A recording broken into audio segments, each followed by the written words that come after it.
Amém, amém. Nós conhecemos Jonathan Edwards como o maior gigante da história da igreja, não é?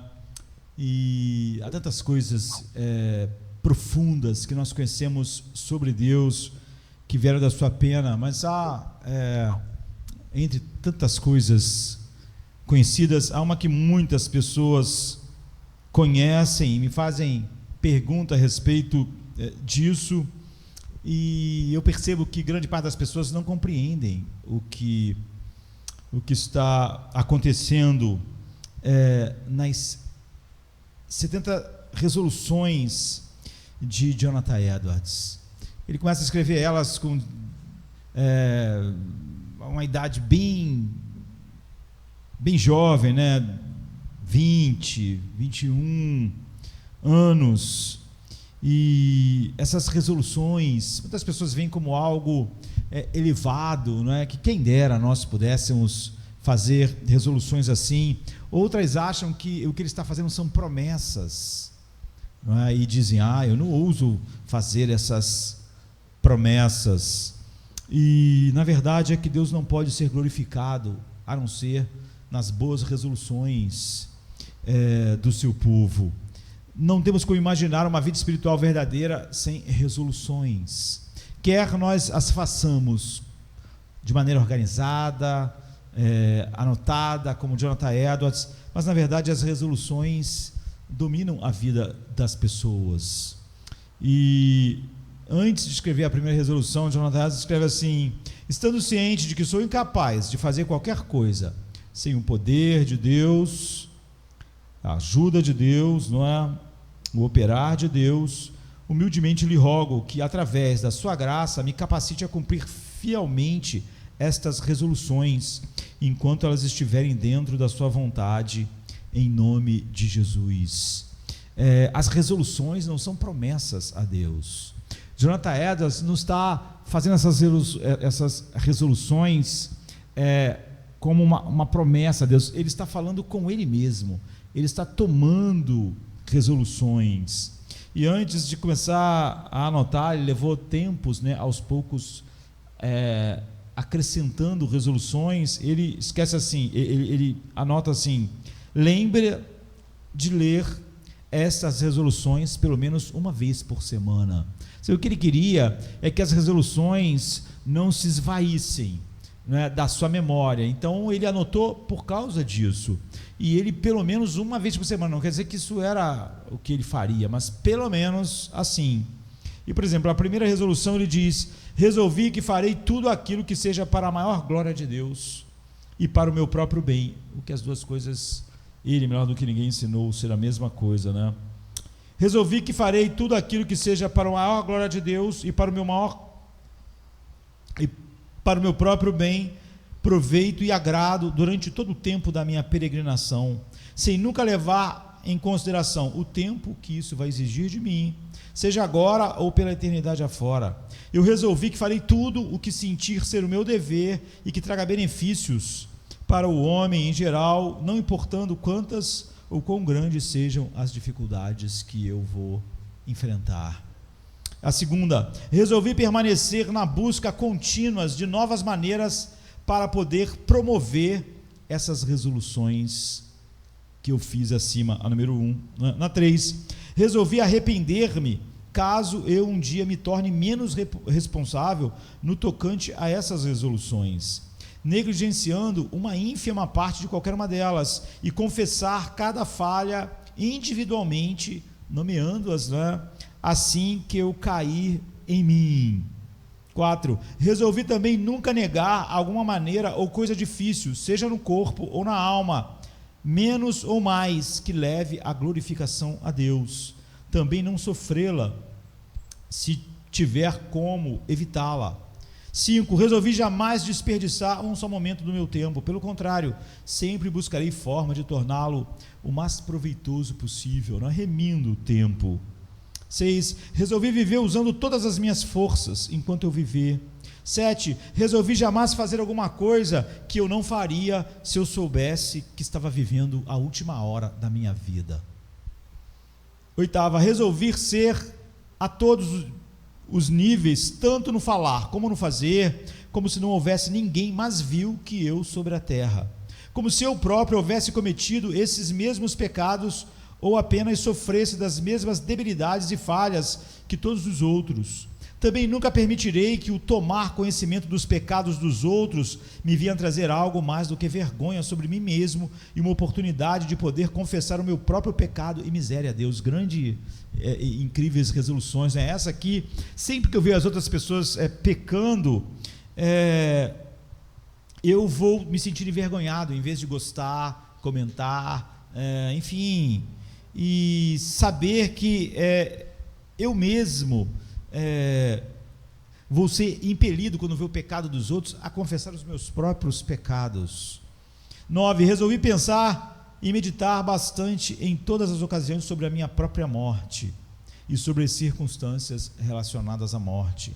Como eu disse, começou a escrever isso com 20 anos. 10, resolvi sempre que experimentar e sentir dor, não é? Relacioná-la com as dores do martírio e também com as do inferno, porque isso vai fazer com que ele veja que a dor que ele experimenta não é nada, não é, em comparação a isso. Resolvi, 11, que sempre que pense em qualquer enigma sobre a salvação, fazer de tudo imediatamente para resolvê-lo e entendê-lo, caso nenhuma circunstância me impeça naquele momento de fazê-lo. 12, resolvi assim que sentir um mínimo de gratificação ou deleite, de orgulho ou de vaidade, eliminá-lo imediato da minha vida, através de confissão, não é?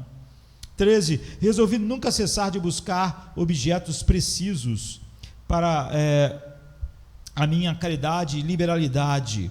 14, resolvi nunca fazer algo em forma de vingança, nunca agir em retaliação, não é? 15, resolvi nunca sofrer nenhuma das mais pequenas manifestações da ira vinda de seres irracionais. Resolvi nunca, 16, falar mal de ninguém de forma tal que afete a honra da pessoa em questão, nem para mais, nem para menos honra, sob nenhum pretexto ou circunstância, a não ser que possa promover algum bem e que possa trazer um real benefício.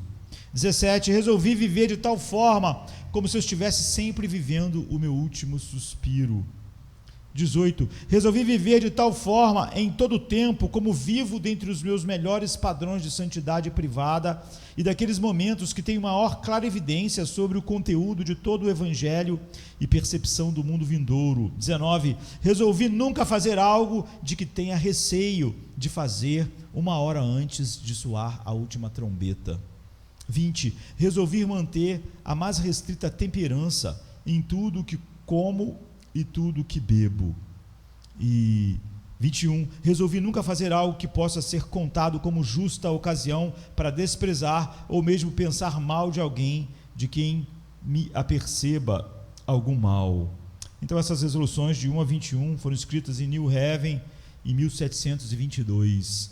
Nós temos que lembrar que ele nasceu em 1703, portanto ele não tinha completado ainda os seus 20 anos, quando ele começou a escrever essas resoluções, e elas foram sendo acrescentadas até chegar 70 resoluções.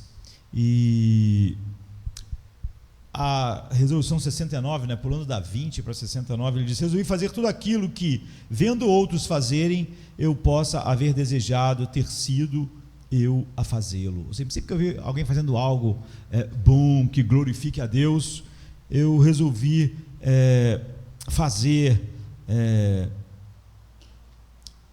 aquilo que, vendo outros fazerem, eu possa ter desejado sido eu a fazê-lo. E a última, que foi escrita em 1723, portanto ele ainda tinha 20 anos, não é? A 70, diz que haja sempre algo de benevolente toda vez que eu falo. Eu resolvi que sempre haja algo de benevolente.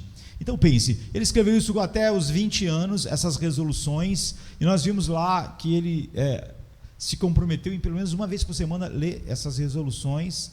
E a segunda resolução é se arrepender se alguma delas tivessem sido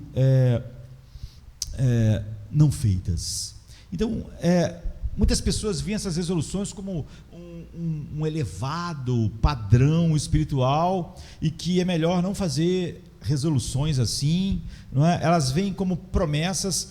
Ele não está falando nem com os homens e ele nem está falando com Deus.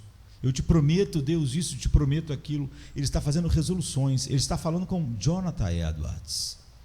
E Mark Zuckerberg, que é o CEO e dono, né, do Facebook, ele pediu aos usuários do Facebook que sugerissem quais novas resoluções ele devia abordar no início do ano para a vida dele. Alguns anos atrás, ele disse que tomou a resolução no início do ano que ia comer apenas carne que ele próprio preparasse. Ele não ia comer nenhuma carne que ele mesmo não preparasse com as suas mãos. Em outra ocasião, Zuckerberg ele resolveu aprender mandarim naquele ano, que até o final do ano ele ia saber falar mandarim.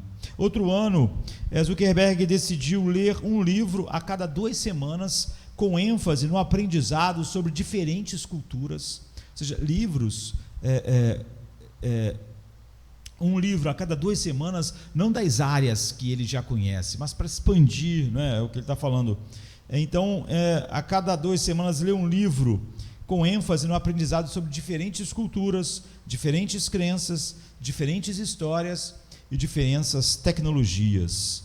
E um dos artigos que estava falando a respeito dessas resoluções de Zuckerberg, diz, olha, Zuckerberg não é diferente de muitos de nós. Ele também planeja se tornar uma pessoa melhor a cada ano, no ano novo, fazendo essas resoluções e procurando cumpri-las. E é por isso que, para muitas pessoas que amam o Evangelho, as resoluções, por exemplo, de ano novo, ou as resoluções que ela toma, estão passando por tempos difíceis. Porque as resoluções que as pessoas fazem, você vê as resoluções do Zuckerberg, são resoluções de autoajuda, de autoaperfeiçoamento. E isso é exatamente o oposto daquilo que nós estamos vendo Jonathan Edwards fazer. Não é algo voltado para mim e de que eu mesmo faço. Eu quero me tornar uma pessoa melhor, né? E me autoaperfeiçoar. Eu vou usar autoajuda. Paulo diz assim em 2 Tessalonicenses 1:11: para este fim oramos por você, para que nosso Deus possa torná-lo digno do seu chamado e possa cumprir toda boa resolução e obra da fé pelo seu poder. Paulo diz então que orava pelos filipenses para que eles cumprissem toda boa resolução. Você vê, Paulo pressupõe que todos os homens regenerados têm boas resoluções focadas em Deus, como Jonathan Edwards. A ideia de que você pode viver a vida espiritual sem resoluções é um engano. Você acaba vivendo por resoluções. Elas vão ser centradas em você mesmo, vão ser de autoajuda, ou podem ser resoluções centradas em Deus. Mas ninguém, não é que Zuckerberg tem essas resoluções de autoajuda e autoaperfeiçoamento, e Jonathan Edwards tem, e a maioria das pessoas vivem sem resoluções. Você pode articular as resoluções corretas, como Jonathan Edwards, e colocar num papel e fazer aquilo organizado para você, como ele disse, ler uma vez por semana. Você pode fazer como Zuckerberg, que coloca nas mídias sociais qual é a resolução dele para aquele ano, para que no final do ano as pessoas possam cobrar. Você aprendeu mandarim até o final do ano? Já estamos em dezembro. A sua resolução que você revelou para todos nós, Zuckerberg, foi que você ia aprender mandarim. Você está falando mandarim.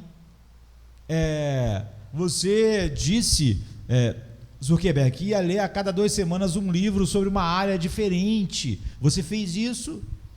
E se você, há algumas versões que surgem como todo desejo de bondade. A NVI fala de um bom propósito, mas E quanto à diferença entre resoluções ou propósito da tradução de um lado e o desejo de outro lado? Bem, a palavra grega eudokia parece incluir tanto a ideia de desejo quanto o julgamento ponderado sobre aquilo que é desejável, um pensamento sobre se isso realmente é algo que eu devia desejar e ser uma resolução. Portanto, quando a gente usar o termo agora, eu quero que você entenda em um sentido amplo o suficiente para incluir os atos da mente que buscam a vontade de Deus, como Jonathan Edwards está fazendo. Para alguns, isso pode ser uma meta decidida, ponderada e bem pensada, ou seja, eu refleti, eu pensei e eu ponderei, e essas são as resoluções. Para outros, pode ser uma busca mais intuitiva e menos reflexiva, não tão ordenada claramente como o Jonathan Edwards está fazendo, mas em qualquer dos casos, o que nós pretendemos excluir é uma abordagem de vida estilo água-viva, medusa, que apenas flutua nas correntes dos tempos da cultura humanista da nossa era. Se você é uma espécie de água-viva, que as correntes da cultura é que estão empurrando o que você faz durante o ano, como você gasta o tempo, como você usa cada dia, depende para onde a corrente vai te levar. Então as correntes da cultura humanista secular à nossa volta é que estão decidindo. Você está distante, não da autoespiritualidade de Jonathan Edwards, mas naquilo que Paulo diz que é a vida espiritual. O cristão, ele não é uma água viva, que está ali no oceano e as correntes vão levar para lá e amanhã vão levar ele para lá. Todo cristão deveriam ser como golfinhos no meio do mar do secularismo. Em vez de o mar me levar para onde quiser, eu, como um golfinho, vou para onde eu quero. Ainda que eu queira ir contra a correnteza, ainda que eu queira ir para lugares escuros e profundos no oceano, eu não sou uma água-viva, eu sou um golfinho. Você vê que Jonathan Edwards claramente era um golfinho lá na sua cultura. A cultura dele não estava levando ele como uma água-viva. Ele estava indo para onde ele queria ir. Resoluções. Paulo está orando a respeito disso. Então, todos os cristãos deveriam ser golfinhos nesse mar de secularismo, quer os seus objetivos sejam sentidos intuitivamente, como desejos profundos na alma, ou sejam pesados e considerados e resolvidos com esse esclarecimento sobre a resolução bem nítida. De uma forma ou de outra, um verdadeiro cristão não é uma água-viva levada pelas circunstâncias. E você vê que as resoluções, elas não são uma promessa. Eu estou tomando resoluções, estou falando comigo mesmo, mas ela caracteriza que eu não vou ser levado durante aquele ano pelas circunstâncias. Por exemplo, nós estamos vivendo uma pandemia, é isso que tem movido a tua vida? Todas as coisas na tua vida, você vê, se Jonathan Edwards estivesse vivendo numa pandemia, as resoluções dele continuariam as mesmas. As prioridades, o que impulsionar. Você vê como a resolução, se o outro lá o Zuckerberg, em sua autoajuda e autoaperfeiçoamento, que é o oposto daquilo que nós fazemos, mas se ele teve a resolução de aprender mandarim, certamente a pandemia não pode impedir ele de aprender o mandarim. Então vamos considerar nosso pensamento em 2 Tessalonicenses, para entendermos o que Jonathan Edwards fez e como é a única maneira que nós temos de viver. Para este fim, sempre oramos por você, para que nosso Deus possa torná-lo digno do seu chamado e possa cumprir toda boa resolução, como as resoluções de Jonathan Edwards, e obra de fé pelo seu poder, para que o nome do nosso Senhor Jesus Cristo seja glorificado em você, e você nele, segundo a graça de nosso Deus e do Senhor Jesus. Então, a doutrina semelhante à de Jonathan Edwards, que eu gostaria de desenvolver a partir desse versículo é esta. Ele escreveu assim: é feliz dever dos cristãos confiar no poder de Deus para cumprir as boas resoluções. Então, as resoluções podem ser vistas nisso claramente no final do verso 11 aqui do apóstolo Paulo. Paulo ora para que Deus possa cumprir toda boa resolução, como aquelas boas resoluções que o Jonathan está tomando, e obra de fé pelo poder de Deus. Nós vimos que Jonathan no início, ele disse: sei que em mim mesmo não há poder para cumprir essas resoluções, etc. Então Paulo ora para que Deus possa cumprir aquela boa resolução no coração de todos os cristãos tessalonicenses. Como eu disse, ele parte do pressuposto de que todos os cristãos estão fazendo resoluções, não é? Porque isso é o respirar da nova vida. O homem regenerado não é uma água viva que está sendo levada pelo mar do secularismo, ele é um golfinho, ele tem resoluções, para onde ele vai, o que ele vai fazer, o que ele quer, como ele quer glorificar a Deus, que áreas precisam. Então, porque esse é o dever de todo cristão. A primeira pergunta a fazer é por quê? O próprio Paulo deve ter perguntado por quê, porque ele sempre está respondendo a essa pergunta. Aqui ele responde de 3 maneiras: tornando-se digno do chamado de Deus, né? A primeira resposta é dada no versículo 11: é dever dos cristãos buscar o poder de Deus, é sobre isso que Paulo está orando, para cumprir as boas resoluções, porque ao fazer isso, nós nos tornamos dignos do chamado de Deus. Nós só nos tornamos dignos do chamado de Deus porque o Espírito Santo põe em nossos corações, através do nosso conhecimento da palavra de Deus, boas resoluções. E quando eu recebo o poder de Deus para cumprir essas boas resoluções, eu glorifico o nome de Deus, e então isso nos torna dignos do nosso chamado. Para este fim, Paulo diz: sempre oramos por você, para que o nosso Deus faça você andar de uma maneira digna do Deus que o chama e possa cumprir toda boa resolução e obra de fé pelo seu poder. Se você perguntar qual é a relação entre Deus nos tornar dignos do chamado, na primeira metade do verso, e Deus cumprir nossas boas resoluções, na segunda metade do verso, a resposta certamente seria que, se o seu cumprimento, o cumprimento das boas resoluções, de nossa boa resolução, é a maneira como Deus nos torna dignos do nosso chamado.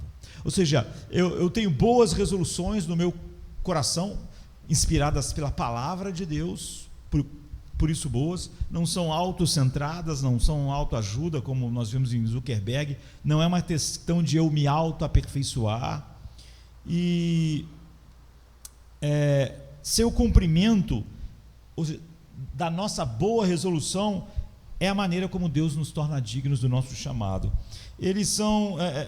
Elas não são duas coisas diferentes. Portanto, a primeira razão pela qual nós devemos buscar o poder de Deus para cumprir nossas boas resoluções é que, ao fazer isso, nos tornamos dignos do chamado de Deus. Ou seja, você não tem nenhuma razão de buscar o poder de Deus se você não tem nenhuma resolução. Porque você, se vive como uma água viva, precisa de algum poder. A água viva é levada pelo poder do mar. O golfinho precisa de uma energia, de um poder para ir para onde ele quer ir. Paulo diz: a única razão de eu pedir poder na vida de vocês é para vocês cumprirem a boa resolução, em vez de serem conduzidos pela cultura greco-romana. Então observe que 2 Tessalonicenses 2,12, onde Paulo usa a mesma linguagem e nos ajuda a entender o que é o chamado de Deus. Ele exorta e encoraja você a levar uma vida digna de Deus, que o chama para a sua própria glória, seu reino e glória. Foi para isso que nós fomos chamados. Portanto, seu chamado é um chamado para a glória, e é o chamado de Deus a concessão de um destino para nós. E você se lembra em Romanos 8,30 que aqueles a quem Deus chamou, Ele também justificou, e aquele a quem Ele justificou, Ele também glorificou. A chamada é uma chamada para a glória, não é? E essa chamada para a glória não vai abortar, não é? O verdadeiro chamado de Deus para a glória, você vê que os que dantes conheceu a esse e chamou, vai até a glória, porque a chamada de Deus nunca aborta. Tem muitas pessoas, quando não há resoluções em nossos corações implantadas pelo Espírito de Deus através da palavra, a gente usou a metáfora de ser uma água viva, mas tem muitas pessoas que são como o avião, que vai para a pista, vai taxiar, se coloca na pista, acelera, mas ele aborta a decolagem por alguma razão. Nós sabemos até que o piloto tem o ponto crítico, onde ele ainda pode abortar, onde ele, depois que passou daquela velocidade, daquele ponto da pista, mesmo que quisesse, ele não pode mais abortar, porque ele não vai mais conseguir parar o avião. A única coisa que ele tem que fazer é decolar. Mas esse chamado para a glória nunca vai abortar na vida de quem Deus chamou. Aquele que chamou é fiel e o fará, diz 1 Tessalonicenses 5, 24. E 1 Coríntios 1, 8 e 9 diz: ele o sustentará até o fim, sem culpa, no dia do Senhor Jesus Cristo. Deus é fiel, pelo qual você foi chamado. Ele vai te sustentar até o fim. Não tem abortar aqui. Agora, o que 2 Tessalonicenses 1,11 diz é que existe um estilo de vida que é digno desse chamado, que Paulo está explicando para nós. Digno, eu já disse isso, não significa merecedor ou meritório. Eu sou digno desse prêmio, eu sou digno desse diploma, eu sou digno, como eu fiz por merecer. Muitas pessoas vão falar sobre dignidade nesse sentido. Eu sou digno disso, eu mereço isso, isso é devido a mim, porque eu fiz por merecer. Não, isso é totalmente pecaminoso se nós entendêssemos. Digno aqui significa apropriado, nos tornarmos apropriados para o nosso chamado. Em Lucas 3,8, João Batista: produzi frutos dignos de arrependimento.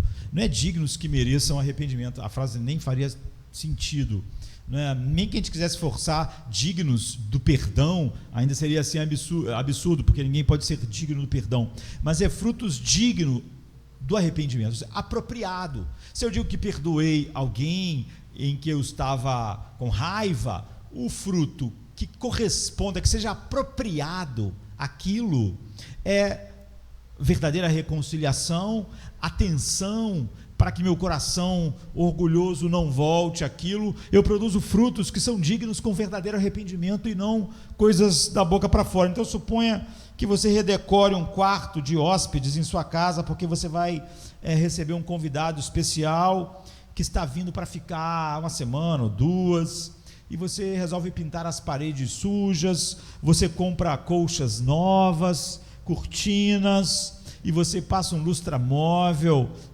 na mobília. Então você se afasta para olhar o quarto, depois que você botou cortinas, preparou tudo, e quando você está olhando, você vê um velho abajur num canto, e ele se sobressai. Está horrível esse abajur. Agora que o quarto está desse jeito, esse abajur está destoando, esse abajur não está combinando em nada, está horrível, e ele se sobressai como algo negativo nos preparativos de tornar o quarto assim. Ele está meio sujo, ele não combina com a tinta das paredes agora, ele não combina com as cortinas, ele está fora do lugar, ele é impróprio, ele não cabe mais ali. E nesse sentido, aquele abajur é indigno do quarto, ele não é apropriado para o quarto, você tem que tirar ele.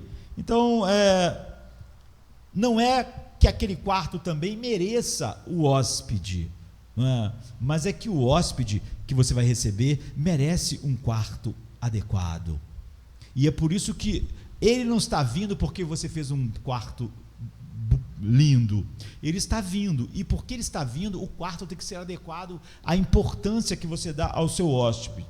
Então, para que o quarto fosse digno do seu destino, ele sofreu todas essas mudanças, porque o convidado está chegando. Bem, esse é o primeiro motivo para buscar o poder de Deus para cumprir boas resoluções, como Jonathan Edwards está fazendo em nossas próprias vidas. Há uma sensação de harmonia e aptidão que desfrutamos quando decidimos tirar as cortinas velhas da nossa vida. Isso não é digno do chamado. Atitudes, maneiras de viver, ser como água viva, isso não é digno do chamado de Deus. quando nós decidimos então tirar as cortinas sujas e rasgadas da nossa vida. É o que Jonathan Edwards está fazendo. Deus começou um projeto de redecoração em você, e há coisas que são simplesmente inadequadas, igual aquele abajur, não é? E são indignas do seu chamado e do seu propósito, não é? E portanto busque o poder de Deus. Paulo está dizendo: eu estou orando por vocês, para vocês buscarem o poder de Deus para cumprir a resolução de se livrar de tudo que é indigno de Cristo. Você vê que é o cerne do que Jonathan Edwards está fazendo, porque até agora, até esse momento, há essas coisas indignas aí, e você não é conduzido pelo nada, você é conduzido por resoluções, porque até que você o faça, haverá uma sensação corrosiva de impropriedade e de, eu diria, inadequação em seu coração. Enquanto seu coração, a sua vida não for adequada ao seu chamado, haverá o quê? Haverá inquietude, haverá falta de paz. Não é o ambiente, não é o quarto, não é a decoração digna de Cristo, digna do meu chamado. Devemos buscar o poder de Deus. Então, você vê, em vez de ser para algumas coisas centradas em nós mesmos, mas por causa do chamado e pelo desejo de ser digno, apropriado, não é? Então devemos buscar o poder de Deus para cumprir as resoluções para o bem, para esse bom propósito que o Espírito forma em nossos corações, porque dessa forma é que Deus nos torna dignos do nosso chamado para a glória. Ou seja, como eu disse, a vida cristã não tem como ser vivida sem resoluções. Paulo está dizendo, é através de resoluções claras que Deus está te tornando digno. Ele torna nossas vidas adequadas para o nosso destino, sermos a imagem de Cristo, refletimos sua glória no mundo. Em segundo lugar, glorificando o nome de Jesus. A segunda razão para buscar o poder de Deus para cumprir as boas resoluções é dada na primeira metade do verso 12, que diz: para que o nome do nosso Senhor Jesus Cristo seja glorificado em você. Ou seja, se você não tiver resoluções, nem pensar, você é uma água viva, né? Mas se você tiver resoluções, você precisa do poder de Deus para cumprir boas resoluções, para que o nome do Senhor Jesus Cristo seja glorificado em você. Você nunca glorifica Jesus como água viva. A vida vai me levar para qualquer lugar e Jesus vai ser glorificado. Você está se enganando. Paulo diz: você tem resoluções que te tornam digno, apropriado ao chamado, e essa é a maneira também, além de te tornar digno, de fazer você glorificar Cristo. Ninguém glorifica Cristo por acaso, mas por resoluções claras. Se o mar da cultura secular te levar como uma água viva, é óbvio que você não vai glorificar Cristo. Ninguém no mundo está tentando fazer isso à nossa volta, a cultura, não é?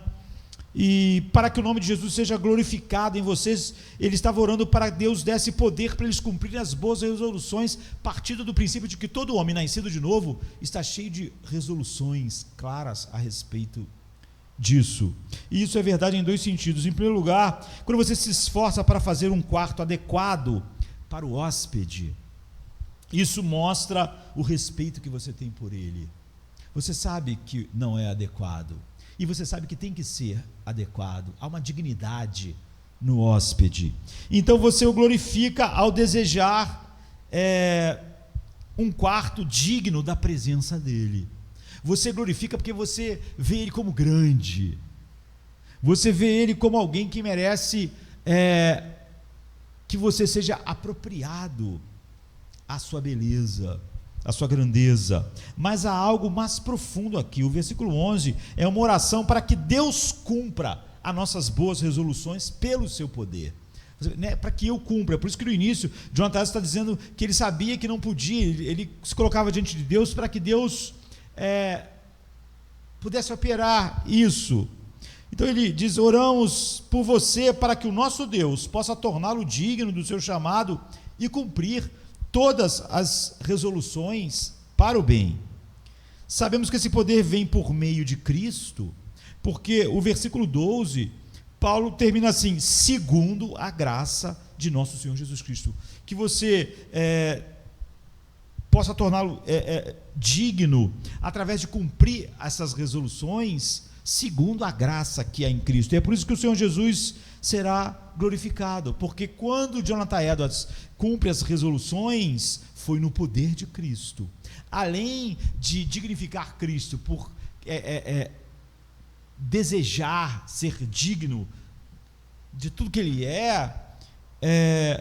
o poder que é operado para fazer isso vem de Deus, para cumprir as minhas boas resoluções segundo a graça de Cristo Jesus. O ponto é exatamente o mesmo de 1 Pedro 4,11: aquele que serve, sirva na força que Deus dá, para que em tudo Deus seja glorificado por Jesus Cristo. Olha, se alguma dessas coisas fosse cumprida na minha força, então Deus não é glorificado, mas para ele em tudo ser glorificado,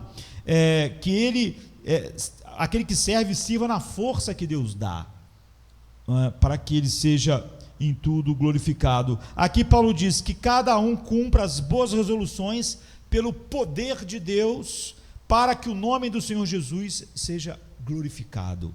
Deus dá o poder, Deus recebe a glória por meio de Jesus Cristo, nas boas resoluções, que é a maneira com que Deus está nos tornando dignos do nosso chamado e fazendo as nossas vidas glorificar a Cristo. Você vê a diferença entre moralidade e cristianismo? Você entende porque eu digo tantas vezes que existe uma imoralidade sem Deus? É óbvio, toda imoralidade é sem Deus, mas que existe igualmente uma moralidade sem Deus, que é pecado também. Bem, aqui está bem aqui isso. Paulo diz: não faça boas resoluções sem Deus. Não faça boas resoluções achando que elas podem ser cumpridas no seu próprio poder. E o que torna uma boa resolução sem Deus? Não depender do poder de Deus para o cumprimento delas. Se cada uma das 70 resoluções de Jonathan Edwards, ele não dependesse totalmente do poder de Deus para que com isso ele se tornasse digno do chamado dele e glorificasse Cristo, então aquilo não era uma boa resolução. E era pecaminoso se ele achasse que podia fazer isso em seu próprio poder. E é por isso que Paulo está orando, e é por isso que ele também orou. E oxalá todos aqueles que vêm a Jardim da Luz pudessem explicar o que é um pecado moral, tivesse uma visão tão ampla do que é pecado, que pudesse olhar para coisas morais e boas que estão à nossa volta no mundo, pessoas fazendo algumas coisas, e na igreja, e dizer, e saber, isso é um pecado moral, não é? E se todos pudéssemos prestar contas da moralidade pecaminosa, se você no final do dia se arrependesse de tudo o que não foi de acordo com a vontade de Deus, mas se arrependesse das coisas que você fez, que são de acordo com a vontade de Deus, supostamente, mas que você não fez no poder de Deus, porque isso também foi pecado e merece a mesma contrição. Então, se todos pudéssemos prestar contas dessa moralidade pecaminosa, junto com qualquer coisa que fosse imoral, não é? Até que vejamos isso, somos muito vulneráveis à substituição do cristianismo pelo moralismo, não é? E confundirmos isso. Moralidade pecaminosa é o desempenho de boas resoluções, não pelo poder de Deus e não para a glória de Cristo. Eu posso fazer muitas coisas boas querendo que as pessoas me elogiem, me reconheçam, me valorizem, e se elas não me valorizarem na igreja, em outro lugar, eu fico chateado, eu fico triste, eu fico arrasado, eu não fui valorizado, eu não fui reconhecido. Isso é pecado. Eu posso ter feito coisas maravilhosas, mas é óbvio que não era para a glória de Cristo. É óbvio que aquilo que eu fiz de bom não era uma boa resolução, não é? Moralidade pecaminosa, então, é o desempenho de boas resoluções, não pelo poder de Deus, e por não ser pelo poder de Deus, não é para a glória de Cristo, é para a minha própria glória e reconhecimento. Mas nosso grande desejo é ver o Senhor Jesus glorificado no mundo e ser digno do chamado. Por isso eu tenho boas resoluções, eu tenho que ter, ou então eu sou uma água viva. Portanto, buscaremos o poder de Deus para cumprir nossas boas resoluções. Essa é a segunda razão. Quando você busca o poder dele, ele obtém toda a glória. E quando você busca o poder dele, ele obtém glória para você. Então, em terceiro lugar, sendo glorificado em nós mesmos, por causa disso. A razão final pela qual Paulo menciona porque devemos buscar o poder de Deus para cumprir as boas resoluções, é que isso resultará em sermos glorificados também. Essa é a terceira coisa. Verso 12: para que o nome do nosso Senhor Jesus Cristo seja glorificado e você seja glorificado nele. Agora, alguém pode perguntar: Paulo não ensina em Romanos 8,30 que aqueles a quem ele chamou, a esses também ele justificou, e quem justificou, ele glorificou? Não é uma coisa inexorável que quem ele escolheu, ele chama, quem ele chama, ele justifica, e quem ele justifica, glorifica? E não são então todas as chamadas glorificações coisas garantidas na vida do cristão?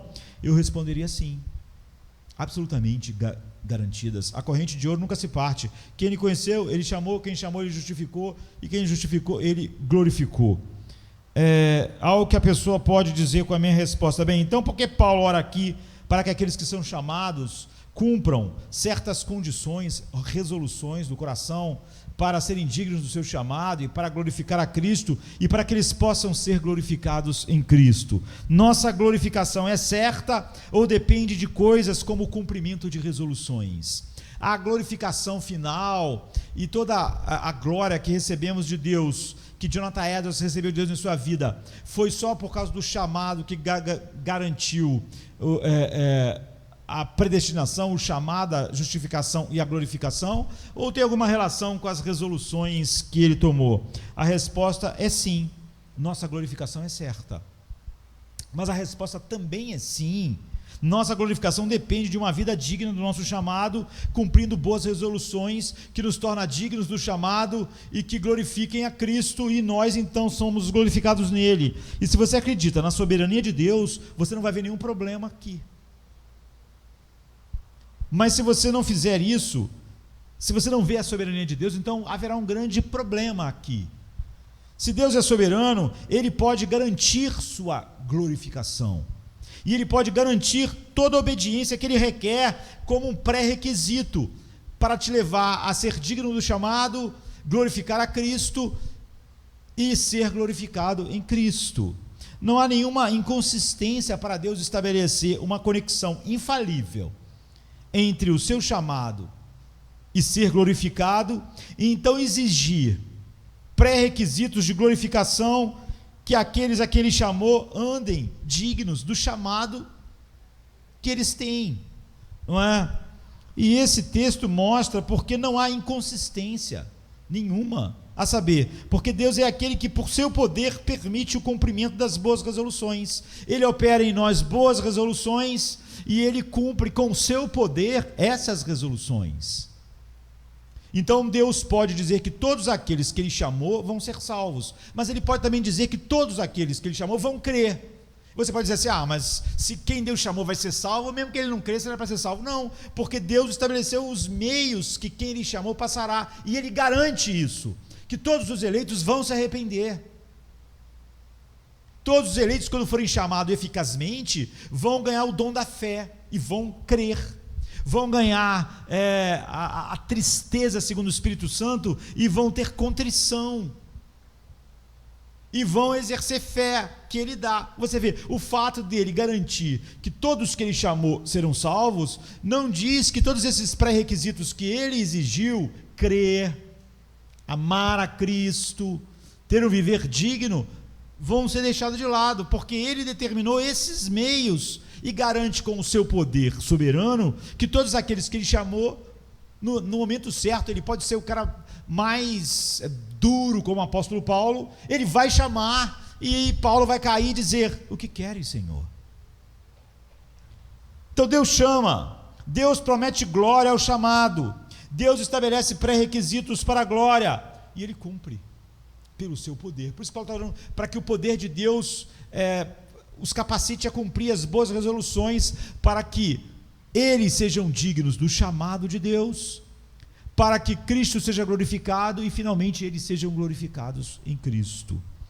Se estamos dispostos a deixar Deus realmente ser Deus, de quem por meio de quem e para quem são todas as coisas, como Paulo diz no final do capítulo 11 de Romanos, então a necessidade de obediência não será uma contradição com a garantia de Deus da nossa glorificação. A necessidade de crer no Evangelho não vai ser um obstáculo com a garantia de que todos os eleitos vão ser glorificados, porque Deus garante que todos os eleitos vão se arrepender, vão crer. Ele diz: eu lhes darei um novo coração para que creiam em mim, eu os levarei a Cristo, não é? Todo aquele que o Pai me der virá a mim. Você vê, Deus está garantindo com o chamado os pré-requisitos, e não dizendo, mesmo sem esses pré-requisitos, essa pessoa foi chamada. Então, pelo contrário, será um forte incentivo para buscar o poder de Deus para cumprir nossas boas resoluções, o fato de sabermos que Ele é soberano e Ele com o seu poder, nos capacita a cumprir as boas resoluções. Essa é a terceira e última razão pela qual Paulo dá, pelo que devemos fazer isso. Devemos buscar o poder de Deus para cumprir nossas boas resoluções, porque ao fazê-lo nos tornamos dignos do seu chamado, adequados ao nosso destino, que é desfrutar da sua presença, da sua face para sempre, né? Na face de Cristo, porque assim fazendo, Cristo é totalmente glorificado, já que tudo é feito no poder dele, naquilo que ele comprou na cruz, e porque ao fazê-lo, nós também vamos compartilhar para sempre da glória de Cristo. Agora, como fazemos isso? É o que queremos gastar os últimos minutos. É a questão que está diante de nós. Como? Em termos práticos, o que significa buscar e ter o poder de Deus para cumprir boas resoluções? Aqui nós poderíamos conversar por horas, porque apenas a partir das pistas em 2 Tessalonicenses, leia o livro com essa perspectiva, uma lista grande, mas eu vou me limitar a 2 pontos, por causa do nosso tempo. Primeiro, a necessidade de nossas resoluções. O primeiro ponto é que buscar o poder de Deus para cumprir as nossas boas resoluções não significa que não decidimos realmente, ou que não usamos realmente a força de vontade. Você vê que as duas coisas estão lá. Nós tomamos resoluções, porque é isso que os corações regenerados, capturados pela beleza de Cristo, fazem. Tomam resoluções para ser digno do chamado e glorificar a Cristo. E um coração que não deseja ser digno do chamado, apropriado, não é? Nesse sentido, e nem glorificar a Cristo, é óbvio, não vai fazer resolução nenhuma, mas ele também não está enquadrado na categoria das pessoas que são chamadas. Então o engajamento do poder de Deus nunca substitui o engajamento da nossa vontade. Nossa vontade é despertada em nossa nova natureza. O poder de Deus na santificação nunca nos torna passivos. Você vê que Jonathan Edwards não é uma água viva, ele é ativo. E as resoluções estão mostrando isso. O poder de Deus se compromete por trás, dentro da nossa vontade e não no lugar da nossa vontade.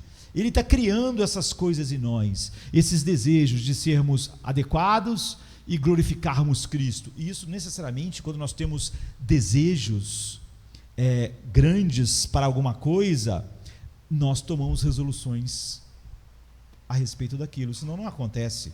Se eu tenho um desejo de ser médico, eu tomo uma resolução de estudar e fazer o vestibular e fazer a faculdade de medicina. Se eu desejo ser outra coisa, eu vou tomar resolução e vou redirecionar minha vida, se eu quero ser um atleta, resoluções em direção àquilo. Então o poder de Deus se compromete sob ou por trás e dentro da nossa vontade.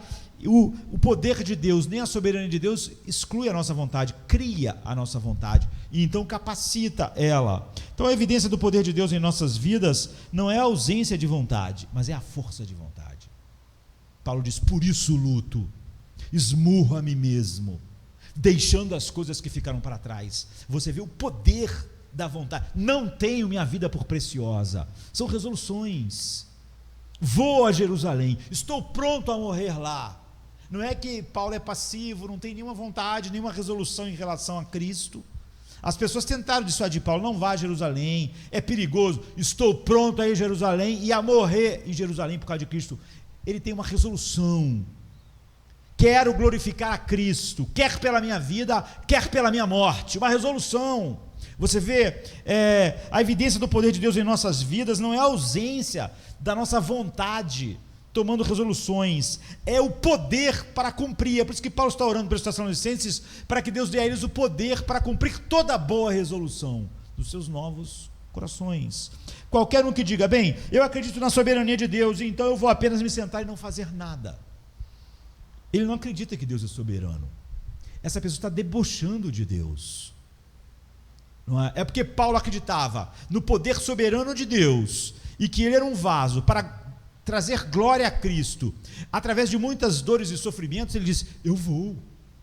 Deus é soberano para me manter, Deus é poderoso para fazer eu sofrer por causa do nome de Cristo, então eu estou pronto a morrer em Jerusalém. Quando Deus me chamou lá no caminho de Damasco, Jesus me disse: e eu vou te mostrar o quanto você deve sofrer. Esse Jesus soberano disse que eu vou sofrer, então ele certamente vai capacitar a minha vida para que essa resolução que eu tenho de pregar ele em todo lugar seja uma realidade que me torne digno do chamado, apropriado ao chamado para ser um vaso que mostre a beleza de Cristo sob quaisquer circunstâncias, e também glorificar a Cristo, para que no fim eu seja glorificado nele.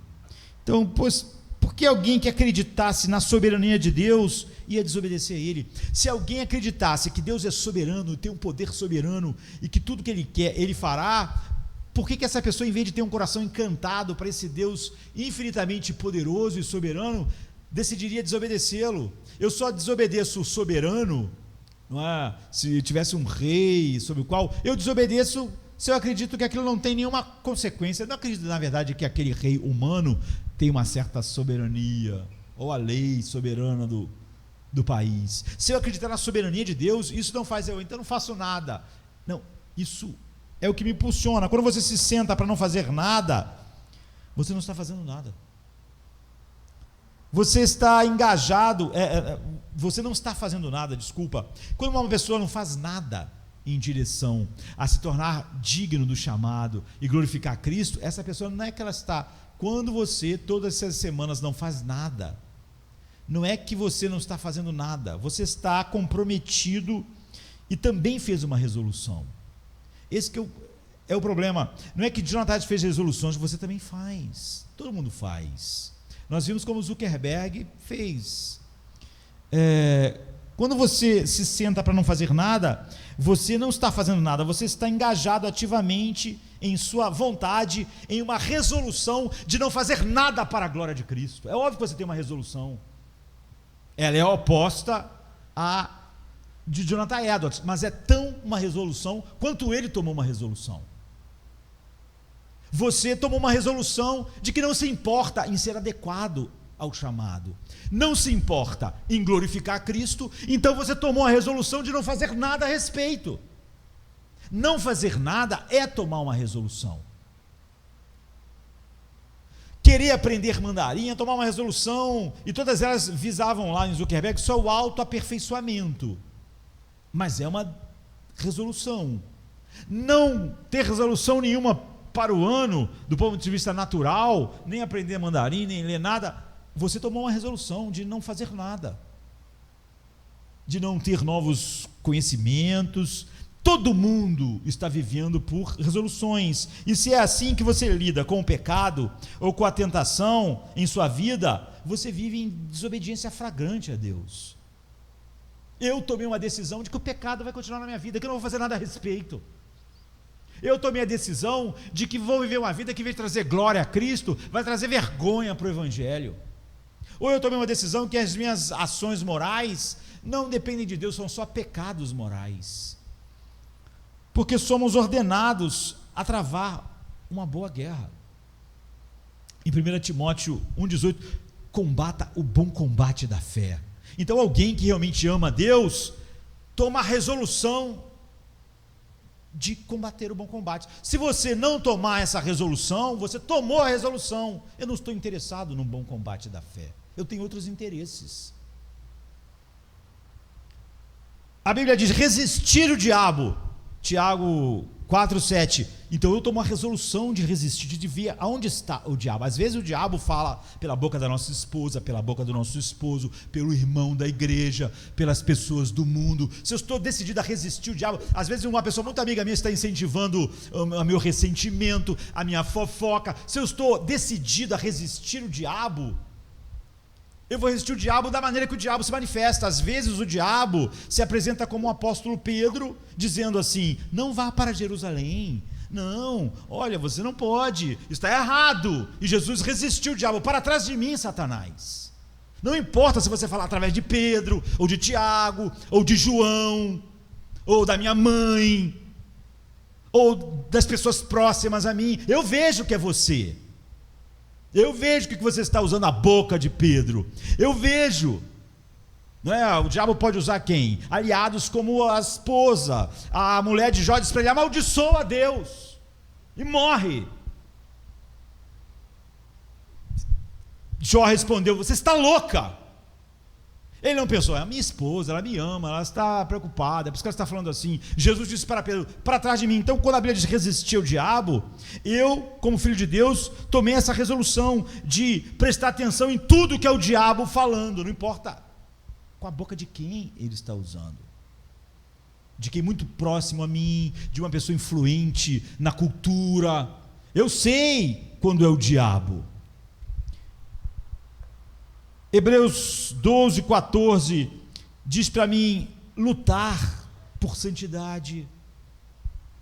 Então o versículo 11 diz que é pelo poder de Deus que cumprimos nossa boa resolução e nossa obra de fé. Mas isso não anula o significado da palavra resolver e da palavra trabalhar, não é? Parte de todo o processo de andar dignamente do chamado de Deus é o engajamento ativo da nossa vontade em fazer. Cumprir toda boa obra,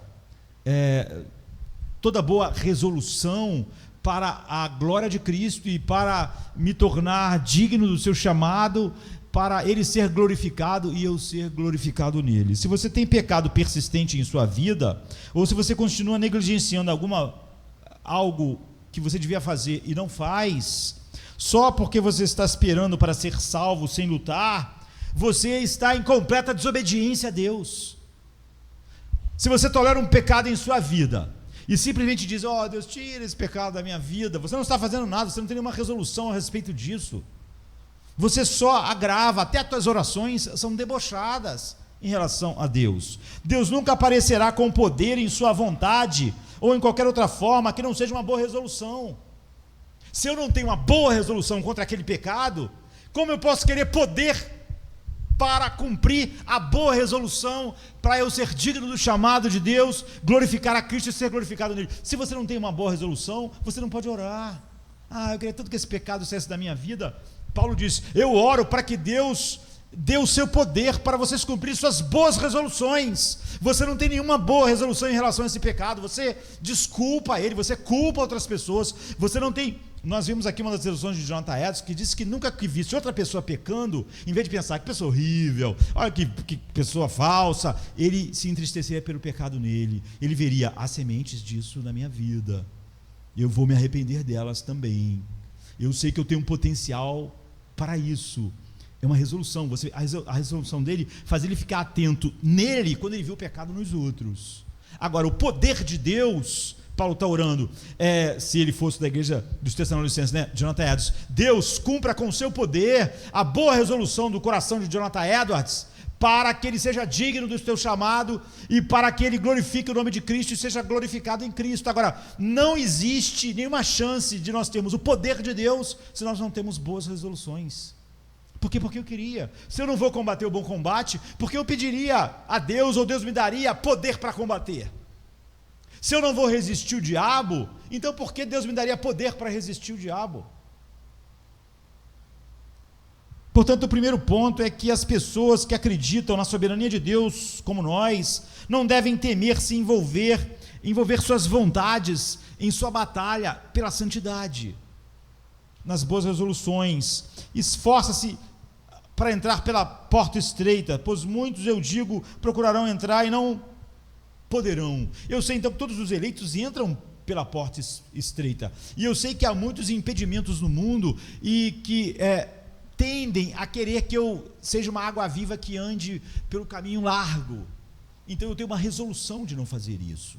E aí o poder de Deus vem sobre essa boa resolução criada em mim pela palavra de Deus, pelo poder do Espírito. Portanto, quando eu digo que é dever dos cristãos buscar o poder de Deus, eles só podem buscar o poder de Deus para boas resoluções. Você tem boas resoluções para buscar o poder de Deus? Paulo disse: eu não me importo com nada a não ser pregar o evangelho da graça. É uma resolução. Então agora ele precisa do poder de Deus.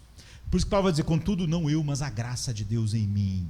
Agora, se ele não tem resolução nenhuma, é óbvio que a oração de Paulo está indo em direção aos cristãos verdadeiros, que por serem verdadeiros têm um novo coração, que tem resoluções. As resoluções, você vê, não são promessas, são compromissos que eu faço comigo mesmo, porque o meu grande anseio é ser digno do chamado, glorificar a Cristo e ser glorificado nele. E estou assumindo que eles se entregam energicamente para conhecer a vontade de Deus. Então eles resolvem em resoluções e o poder de Deus vem para que aquele que encheu meu coração com essas resoluções seja o poder para cumpri-las. E por último, a obra da fé. O outro ponto é esse: quando uma boa resolução chega ao cumprimento do poder de Deus, ela recebe outro nome. Deus chama isso de obra da fé. No versículo 11, quando Paulo se refere ao cumprimento das boas resoluções e obras da fé, fica parecendo que são duas coisas diferentes: boas resoluções e obras da fé. Mas na verdade não é que ele tenha duas coisas diferentes em mente, como se as resoluções pudessem ser cumpridas sem fé. Não, as resoluções, quando cumpridas, são obras da fé. O termo boa resolução enfoca o objetivo, e o ato o objetivo que é benéfico, né? Eu quero me tornar digno do chamado, e eu quero glorificar a Cristo e por fim então ser glorificado nele. E o termo trabalho da fé enfoca os meios para a realização. Então a contrapartida humana do poder de Deus é o Espírito Santo operando em nós a fé. Portanto, a questão é que o cumprimento de qualquer resolução, daquelas 70 de Jonathan Edwards e outras que não estava lá nas suas anotações, ou de todos os cristãos em Tessalônica, pelos quais Paulo está orando, para que Deus desse poder para eles cumprir as boas resoluções, a questão é que o cumprimento de qualquer resolução pelo poder de Deus é uma obra da fé. Em outras palavras, é uma obra que é a possibilidade apenas real pela nossa confiança em Deus. Então me deixe ilustrar isso nesse final, antes de nós cearmos. Suponha que você resolva ler a Bíblia.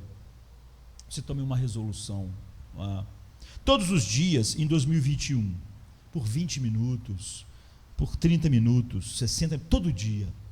É uma resolução. Como isso se torna uma obra de fé? Torna-se uma obra de fé quando os obstáculos são superados com sucesso pela confiança que você tem na promessa de Deus. Por exemplo, ao tomar a decisão, você se arma com promessas. Ao tomar a decisão de todo dia meditar 30 minutos por dia, 40, uma hora por todos os dias de 2021, você toma como promessa para fazer essa resolução o Salmo 1, que diz: bem-aventurado o homem que não segue o conselho dos ímpios, nem se detém no caminho dos pecadores, nem se assenta na roda dos escarnecedores, nem seu prazer, mas o seu prazer está na lei do Senhor, e na sua lei ele medita de dia e de noite, e então ele será como uma árvore plantada junto a riachos de água, ele dá os seus frutos em cada estação, e suas folhas nunca murcham, ele prospera em tudo que faz. Então quando você acorda de manhã e pensa sobre 100 coisas que você tem que fazer, não é? E o pensamento então entra na sua mente que sua prosperidade, mais dinheiro, não é? Depende de você começar a trabalhar imediatamente, fazer muitas coisas, e não vai dar tempo de meditar na palavra uma hora, como você tomou a resolução, ou 30 minutos. Naquele ponto em que você vê os obstáculos A fé diz: eu creio no Salmo 1, não nesse pensamento infernal. Eu reconheço Satanás nele, como Jesus reconheceu em Pedro, e, enfim, não nesse pensamento infernal que Satanás está dando, que hoje é tão agitado, eu tenho que priorizar ali o meu trabalho, tal, filho, eu tenho tanta coisa, hoje infelizmente não vai dar para aqueles 30 minutos, aqueles 40 minutos, e você toma a promessa que diz que o homem que medita na palavra é como uma árvore plantada junto a riachos, que dá o seu fruto na estação certa, e sua folha não murcha, ele prospera em tudo que faz. E você diz: se eu quero prosperar em minha vida, em tudo que eu faço, então é o oposto, não é? Eu devo meditar, ter prazer nisso, e assim a fé vence a tentação de abandonar a tua resolução de meditar na palavra de Deus e ter prazer nisso. E quando você vai meditar então na palavra de Deus, vencendo os obstáculos que se levantaram de várias formas sutis para você não cumprir a sua resolução, ler a palavra de Deus, meditar nela e crescer nela, se transformou num ato de fé, numa obra da fé.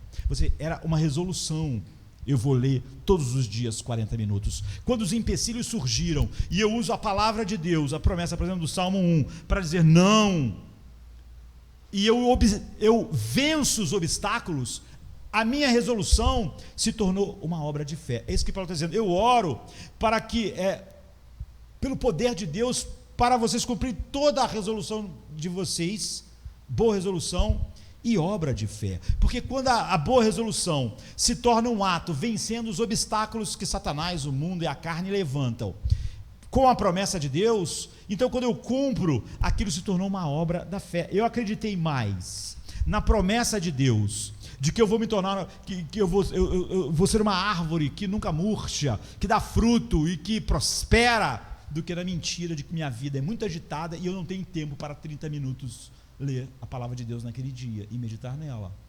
Então naquele momento a resolução virou uma obra de fé. Eu suponho que em 2021 você resolva se aproximar do estilo de vida dos tempos de guerra, não é? E parar de gastar apenas consigo mesmo e pensar que dinheiro só existe para a gente tirar férias, entretenimento e etc, etc, etc, não é? Ou acumular. Portanto, você decide ser fiel que o seu dinheiro mostre o valor de Cristo, que o jeito que você gasta o dinheiro te torne digno do chamado. Alguém chamado gasta o dinheiro assim, então você se compromete, como devia ser, em ser alguém fiel no uso do seu dinheiro, na manutenção da obra de Deus, não é? E para você ter sucesso nisso, como ler a Bíblia, você se juntou com as promessas do Salmo 1, para ter sucesso nessa resolução, você vai ter que se juntar com promessas como 2 Coríntios 9, 8, o Deus é capaz de fornecer a vocês todas as bênçãos em abundância, para que você sempre tenha o suficiente de tudo e possa fornecer em abundância para todo bom trabalho.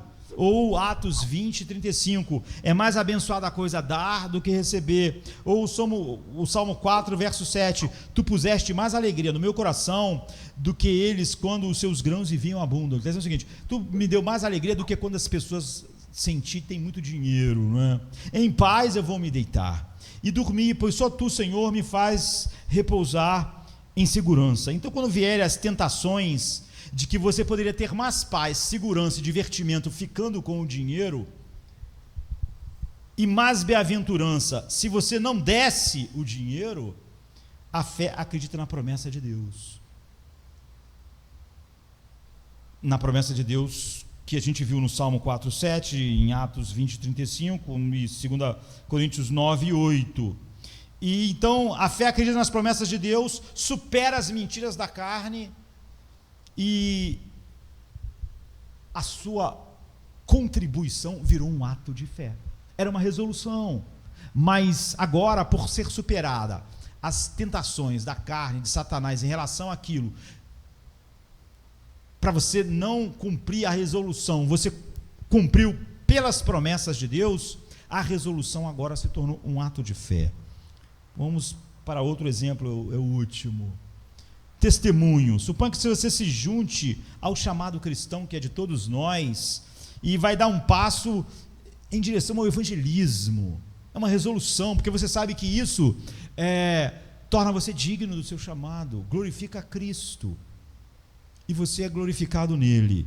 Mas então, quando você toma a resolução de, em 2021, não aprender mandarim igual o Zuckerberg, mas em pregar Cristo às pessoas, vai aparecer os obstáculos normais. Você vê, quando era ler a Bíblia, vai aparecer obstáculos. Quando era dar dinheiro, vai aparecer obstáculos. Quando é pregar o Evangelho, vai aparecer toda boa resolução. Aparece obstáculos para impedir que ela seja uma obra da fé. Mas como Paulo está orando, ele está orando para que você receba o poder para cumprir toda a resolução e obra de fé. Então você decidiu, você tomou a resolução, igual Paulo, ai de mim se não pregar o evangelho, estou pronto a pregar. Ele está fazendo uma resolução ao cita, ao bárbaro, ao romano, ao judeu, vou pregar ao rei, eu vou pregar a todo mundo. Tomou uma resolução. Você tomou uma resolução de 2021, pregar o evangelho às pessoas que Deus coloca perto de você, e os obstáculos vão surgir. Alguém diz, será que você vai saber dizer para essa pessoa, dependendo das perguntas, porque você vai falar de Cristo, ela pode fazer perguntas difíceis, ela pode colocar você numa situação difícil. Será que você está preparado para isso? E a fé, então, acredita nas promessas de Marcos 13:11, que diz: não andeis ansiosos pelo que haveis de dizer, mas diga tudo o que lhe for dado naquela hora, pois não é você que fala, mas o Espírito Santo. Você vê a promessa? Se encha da verdade de Deus, vai testemunhar. Não, mas e se eu for preso? E se alguém fizer perguntas difíceis? Jesus diz: não fique ansioso. Não é? O Espírito Santo habita em você. Outro diz: olha, eu sei que você tomou essa resolução de pregar o evangelho, mas as pessoas vão ridicularizar você. As pessoas vão te ridicularizar. Você vai perder relacionamentos na faculdade, você vai perder relacionamentos com amigos. Se você falar de Cristo, você vai passar por situações embaraçosas, podem ser muito difíceis testemunhar Cristo da nossa cultura. Então a tua resolução encontrou as barreiras. É por isso que Paulo está orando por poder, não é? Mas a fé, ela crê na palavra do Senhor, que diz assim: bem-aventurado és tu quando os homens te insultarem e te perseguirem e proferirem todo tipo de maldades e mentiras contra você falsamente por minha causa. Alegrem-se, alegrem-se, pois sua recompensa é grande. E um por um a fé então encontra os obstáculos para você pregar o evangelho. Você sempre o vence com uma promessa de Deus. Eles vão te maltratar, pessoas vão te abandonar. Se teus pais te abandonarem, eu serei o seu pai, eu serei o seu marido, eu serei tudo. Você se apropria das promessas de Deus, e assim você testemunha, independente dos acontecimentos. Então a resolução se tornou numa obra de fé, porque você vê, você acreditou mais na promessa de Deus do que no diabo, em sua tentação sutil. Cuidado, né? As pessoas podem te interpretar mal, cuidado, você pode ser maltratado, você pode ser colocado para escanteio. Toda boa resolução criada em nós pela palavra de Deus, pelo Espírito Santo, vai encontrar oposição. Então você ama a promessa de Deus sobre aquilo. Você é bem-aventurado se eles te maltratarem, você é bem-aventurado se eles te rejeitarem, você é bem-aventurado se eles te odiarem. E aí você pensa: bem-aventurado, Cristo vai ser então, eu vou estar sendo tornado por Deus digno do meu chamado, Cristo vai ser glorificado e eu vou ser glorificado nele. Eu vou em frente. Quando você vai em frente e faz, então a boa resolução se tornou uma obra da fé. Então quando Paulo ora em 2 Tessalonicenses 1:11, para que Deus cumpra a nossa boa resolução e obra de fé pelo poder de Deus, ele está realmente orando para que Deus simplesmente, se nós pudéssemos dizer de uma maneira mais condensada, que nossa fé nas suas promessas seja verdadeira. Se a minha fé na promessa de Deus, de que o homem que medita na lei de Deus de dia e de noite, todo dia, é como uma árvore plantada, então eu não só tomarei a resolução, mas como aquela resolução vai se tornar uma obra da fé, porque essa promessa vai destruir todos os obstáculos. Se ao dar o dinheiro, eu creio que Deus sempre suprirá tudo que é necessário na minha vida, quando eu me propus a dar, mas como Ananias e Safira, eu comecei a pensar num monte de coisa que eram os impedimentos, e aí não fui em frente. Aquilo não se tornou uma obra da fé, não é? Mas se eu creio e vou em frente por causa das promessas de Deus, então minha resolução se tornou um ato de fé, uma obra da fé. Em outras palavras, o poder de Deus para cumprir nossas boas resoluções é simplesmente o seu trabalho para superar nossa relutância irracional em não acreditar nas suas palavras, em suas promessas. Eu concluo então que é dever dos cristãos buscar o poder de Deus para cumprir boas resoluções. Na verdade, não há nada de excepcional no que Jonathan Edwards está fazendo. Cristãos têm boas resoluções, quer eles botem no papel organizados como Jonathan Edwards ou não.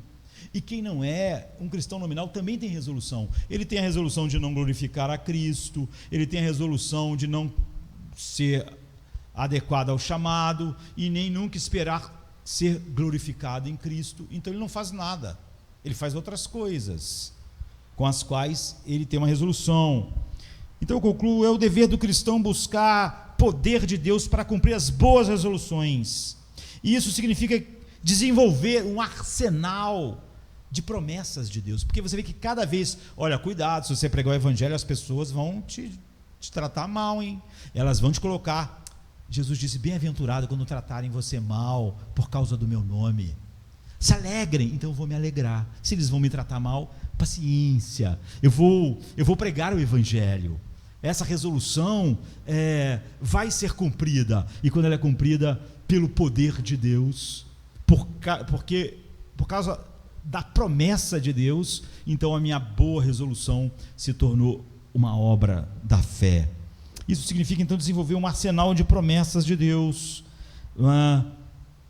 e orar para que Deus mostre o seu poder, tornando você razoável o suficiente para crer em sua palavra sobre as tentações do diabo.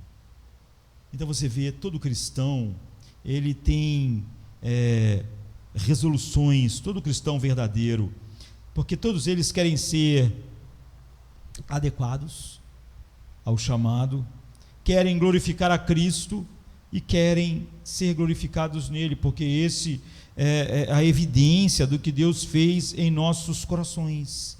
Então essa é a oração. Nunca peça poder a Deus se não há resoluções para serem cheias com esse poder, para se transformarem de resoluções em obras da fé.